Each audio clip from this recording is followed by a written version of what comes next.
Итоги конкурса среди студенческих отрядов подвели 5 апреля на гала-концерте. В этом году за звание мисс и мистер Сысола поборолись 20 участников. Ежегодно проводится конкурс в рамках недели студенческих отрядов. В этом же году мы ушли от такой традиции и решили отдельным мероприятием провести, дабы дать возможность больше подготовиться участникам и дать им определенные мастер-классы. Свою историю конкурс идет с основания штаба студенческих отрядов, в который входят бойцы из различных учебных заведений. По словам организаторов, участие в конкурсе могут принять члены движения РСО в возрасте от 14 лет.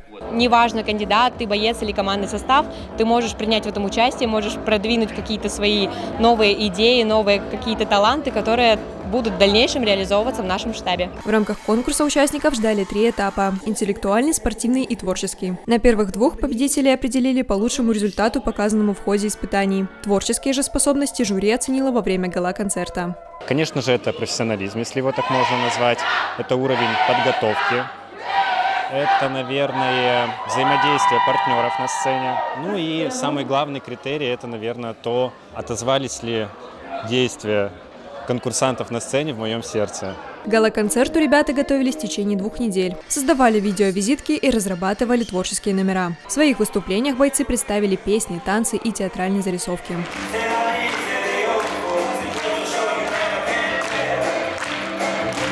По результатам конкурса звание мисс и мистер Сысола 2024 получила пара из отряда «Бесконечность» Виолетта Бобкина и Кирилл Заозерский. Также ребята одержали победу в номинации «Спорт».